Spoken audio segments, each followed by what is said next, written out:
Here we go again. Fran Brown and the possibility he leaves Syracuse. Let's talk about it.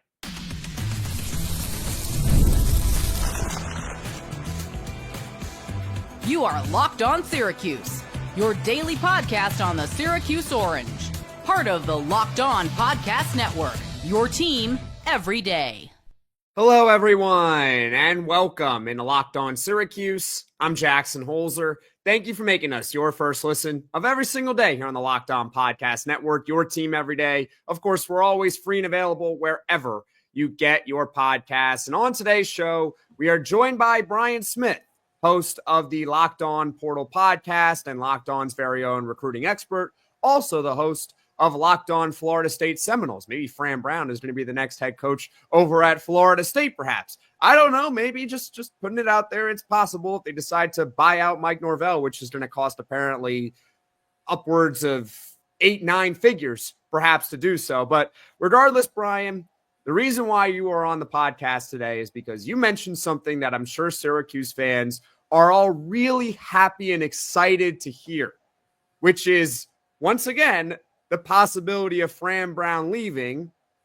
And you mentioned Fran Brown as a candidate for the Florida Gators job. Of course, the Florida Gators just fired Billy Napier. How do you think he compares to the other possible candidates for that position? Well, Kiffin is their top guy, and that's an awkward situation. So let's just get this out of the way. Any team making a change now in college football is in a bad spot because National Signing Day is the first Wednesday in December. So your season ends on the 29th of November, then a whole whopping 4 days later, you got signing day. So you got to make the decision. Are we going to eat it on this recruiting class because kids aren't going to sign if they don't know who the coach is or not? But Florida's already said, screw it. So they might just wait out Kiffin. And that's the best news for Syracuse because Kiffin has if they win this weekend, especially at Oklahoma, there's about zero chance they're not going to the playoff, which means he's coaching into January. However, if they lose, especially if they lose bad, I doubt that. But if they lose bad, things get shaky. Who knows? Like Lane's the most unpredictable guy in college football. Anybody wants to argue with me on that? Have at it. I'll be more than happy to go in the argument tunnel with you. But after that, I have no idea who they're going to go after. They went after Freeman. He said no. Who else is really realistic that fits? Drinkwitz doesn't want to leave Missouri, which kind of surprised me. Brown doesn't want to leave Louisville, from what I was told. That's his alma mater, for those who don't know. It's pretty slim pickings here because Florida fans, their expectation, you know this, you grew up watching the Gators. That fan base has a very narrow-minded view of where they are in the pecking order, and I mean kind. So with that, if you're going to go to the next rung, it needs to at least be somebody that's a dominant recruiter that's an up-and-comer. I've met Fran, great dude, and he's a recruiter. He loves the passing game, which kind of fits the Spurrier mold, Urban Meyer and all that. The fans would like it. He's coached under Kirby. He would be in that group, in that second tier, that would be under consideration. Now, would I say that Florida fans want that? No.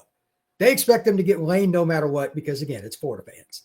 But if they don't, who they get? I'll ask you. You're closer to the Florida program than I am. Who would they get if they don't get Lane?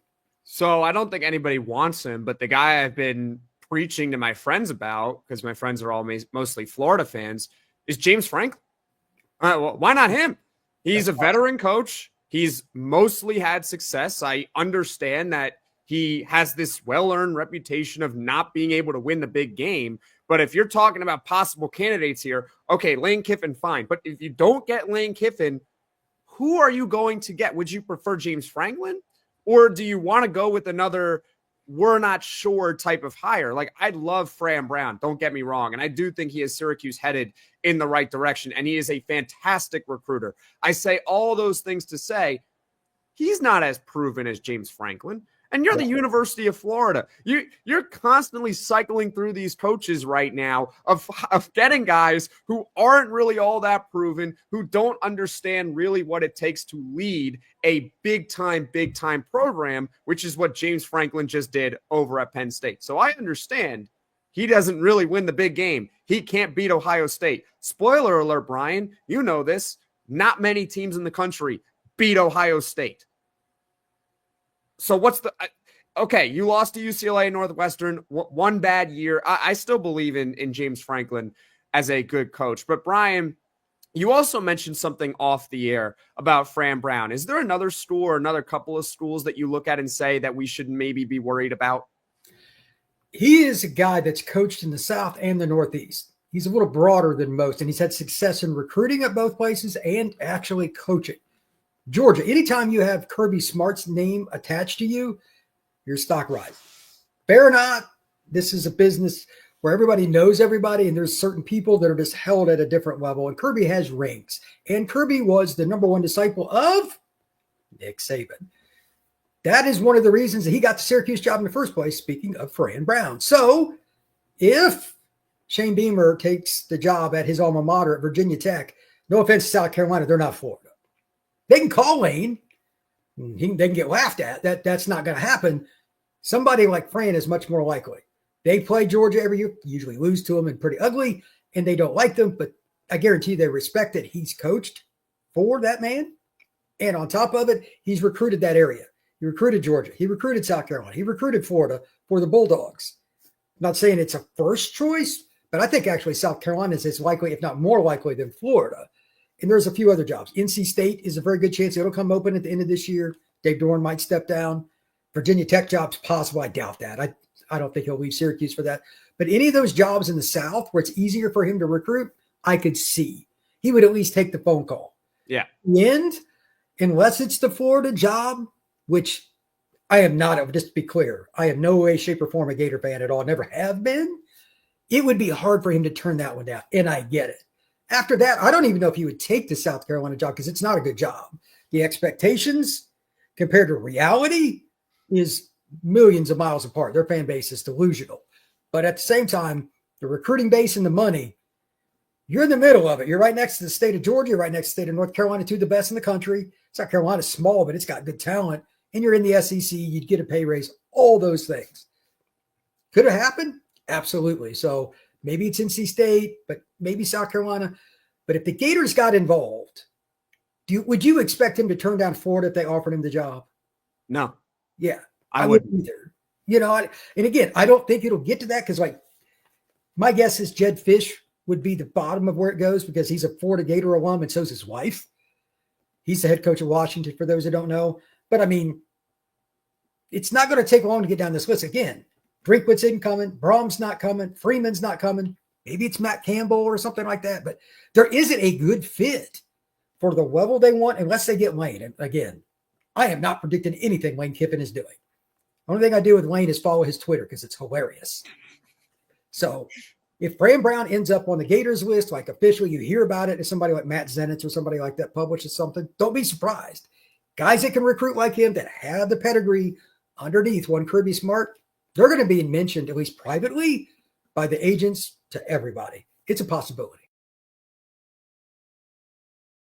Mazda crafts cars for those who do more than simply move. You can make everyday drives feel like anything but, from smooth handling to intuitive controls. And with the all-wheel drive standard in every crossover SUV, you can drive with confidence through almost any season. And like our players, we sweat every detail because when you make every move count, impossible becomes irrelevant. Mazda, move and be moved. Peloton is shaping the future of fitness with the brand new Peloton Cross Training Tread Plus powered by Peloton IQ. It's their most advanced equipment yet, designed to give you real-time guidance and endless ways to move, whether you're running, lifting, or cross-training with your favorite instructors. This is training reimagined. Peloton is built for breakthroughs with tools that help you plan, stay motivated, and reach peak performance. And the personalized class recommendations keep you engaged. You get workouts tailored to your vibe and energy level each week. So let yourself run, lift, flex, and push forward. Explore the new Peloton Cross Training Tread Plus today at onepeloton.com. When the opening whistle blows on a new repair, get your crew moving forward with Supply House. Order today and see parts on your doorstep tomorrow. Over 280,000 plumbing, HVAC, and electrical items from the most trusted brands in the business. Their real-time inventory and honest lead times keep you from punting projects, while their industry-leading customer service always has your blind side covered. Their trade master perks like priority shipping and dedicated support make the whole process smoother. Join the free Trade Master program today and score serious perks like priority shipping, lower prices, and dedicated support line. Visit supplyhouse.com to sign up for free and use promo code SHCollege5 for 5% off your first order. That's supplyhouse.com. Real people, real service. I guess it's possible, but I don't really see Fran Brown going to Florida only because I don't think it's going to get to that point where Florida seriously offers him. I think they're going to go through, like you said, a bunch of different candidates that are maybe on a higher pedigree than Fran Brown is right now. And if they literally strike out on everyone, I think then we should maybe be a little bit worried. But my guess is they're not. Brian, you mentioned Ole Miss, obviously, with Lane Kiffin. What if Lane Kiffin does take the Florida job? What does Ole Miss do? Would they maybe consider a guy like Fran Brown? That's a possibility too. Any SEC job not named Bama, Georgia, Florida, ironically in this case, LSU could come open. It's possible. Had a conversation with somebody today, or Texas. Anybody outside of that, any of those jobs that open, it's possible. There could be movement. Kentucky could come open. Don't do it. Stay where you're at, friend. Don't take the Kentucky job. Don't do it. Don't do it. No, don't take the money. Don't do it. They got cash. Don't do it. Any of those kinds of jobs are possible because he's one of the few guys that can recruit above the water level that you're usually going to cut with. Let's say Kentucky. Would they win? Would they go to a few bowl games to win 7 or 8 games under him? Hell yeah. Yeah, with his recruiting. Yeah. But if the Kentucky fans ever were like, we want more, well, that's when he gets in trouble because Kentucky, I don't know if they can ever really be that program where they're competing for championships. Listen to what Jackson Holzer is saying, Mr. Fran Brown. Listen to what he's saying because it's true. I think it would be a stepping stone job until the Georgia job came open, until the Florida job came open again, or the LSU job. That's the only reason you take UK. Man, I'm not picking on Kentucky. That state is not very good with high school recruiting. You can't change that. So it would be hard. I think it would be interesting, though, him at Ole Miss because their offenses aren't that dissimilar. And they got receivers. Fran goes to Ole Miss, they'd win. I think he would at least be interested. And again, he's recruited down in that area because Georgia recruits every SEC state. So he's familiar with that state in some capacity. That's a possibility. So don't blame me, Syracuse fans. Blame Jackson for throwing that out there. Now Ole Miss is adding Fran Brown to their list in case. My fault. It's definitely Jackson Holzer's fault. And yes, I get it. Yeah, there it is. So when Fran Brown goes to Ole Miss, everybody remember who brought that up. If Fran Brown leaves Syracuse at the end of this season, which I don't think he will, like I want to go on record, I don't think he's going to leave. But if he does leave at the end of this season, I just want to say it actually is not my fault that I have nothing to do with this. Brian has nothing to do with it either as well. These are higher powers that may be. And hopefully Fran Brown is true to his word that he is going to stay at Syracuse for the long haul. Brian, because Syracuse is not a very good team, I think this is part of the reason why I don't think he's going to leave right now. Now, we know why. We understand Steve Angeli got hurt. I think everyone around the country understands that Steve Angeli got hurt. However, some fan bases look at maybe Syracuse's record right now and say, well, you guys stink, and they don't understand the context. So it's hard to sell fan bases sometimes on a poor record. But Brian, with that being said, how do you think this season in general, with how it's gone south for Syracuse, is impacting Fran Brown right now as a possible candidate for other jobs? It can't help because what you just said can apply to the most important person. The average guy that donates $100 a year, the university doesn't care about. The guy that donates $500,000 a year, they got to call him. You know what I mean? Those kinds of people and up. So you'd have to explain, hey, look, their quarterback got hurt. He was legit. He was leading the nation in passing. He's not playing. But when they have a quarterback, this offense works, which is true. He's done it 2 years in a row. It wasn't a fluke. So now you can try to sell that, but it's not a guarantee. People want proof of concept right now. And in our society, as sad as it is, if they're not seeing it at the exact moment in live time, people oftentimes balk at something, which is not very wise, but welcome to America in 2025. So I could see where some people might pass on it. And it's, to be honest, if let's say Syracuse had went 8-4 this year and over exceeded the expectations because Angeli had stayed, do you really think he'd be back next year?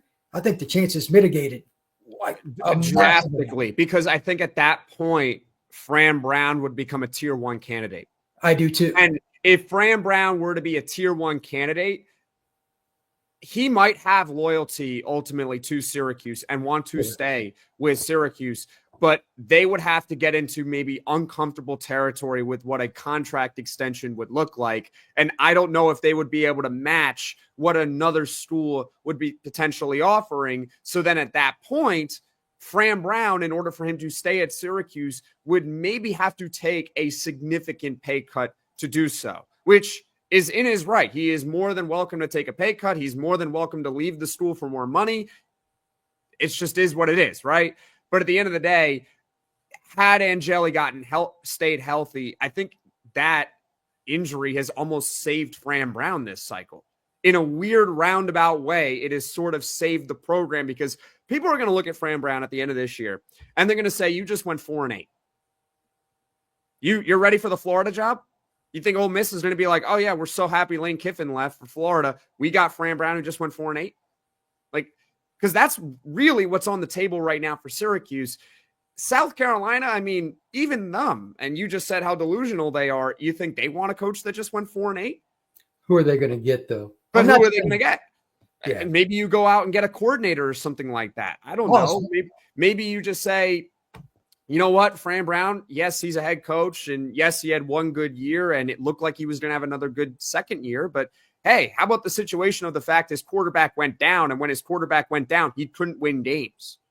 I mean, that could apply to almost any school where what happens if our quarterback goes down? Is it going to be the same thing here where if our quarterback goes down, the season's over? It's tough. I mean, well, most schools, to be honest, the answer to that is yes, almost anywhere. But see, Brian, most schools don't think that way. Well, no, let me rephrase that for you. Most schools, coaches do. Coaches short. That's the problem. Like, what is fan short for, Jackson? Fanatic. What is fanatic? Okay. So I've always thought you were insane. So I'm glad you're admitting that. But the point is still the same. There's nothing you can do about that. Like, I'm just going to go ahead and say this. If Steve had stayed healthy, he would be the starting quarterback for Fran Brown next year as well. But he would have been the starting quarterback for him at Penn State, in my opinion. Oh, yeah, totally. I totally think that's where he would have ended up. Yep. I think Penn State, they would have done their due diligence, try to get like the Nick Saban out of retirement, call Marcus Freeman, do all that nonsense, get told no. And then he'd be like, okay, what about this guy at Syracuse who's had back-to-back really, really strong seasons? Exactly. We know he's an excellent recruiter. He's really good in the Northeast, and he can also get kids in the South.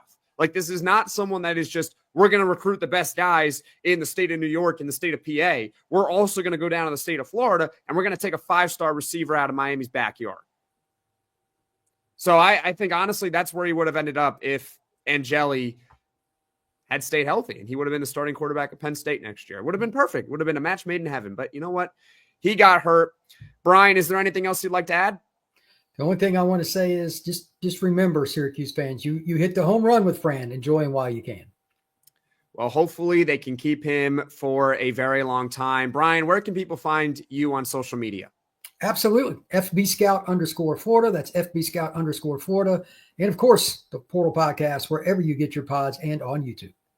Awesome. Thank you so much, Brian. This is Locked On Syracuse. I'm Jackson Holzer. And coming up later on this evening, we'll have on Neil Adler from Inside the Loud House. No, we will not be talking about Fran Brown going elsewhere. We will be talking about Syracuse basketball and analyzing their starting lineup because the season is fast approaching. So everyone, thank you all so much for watching. Thank you all so much for listening. If you like this podcast, be sure to hit that like button. If you really enjoy the podcast, be sure to hit subscribe. Tell all your friends about Locked On Syracuse and the Locked On Portal Podcast. And I'll see you all again soon.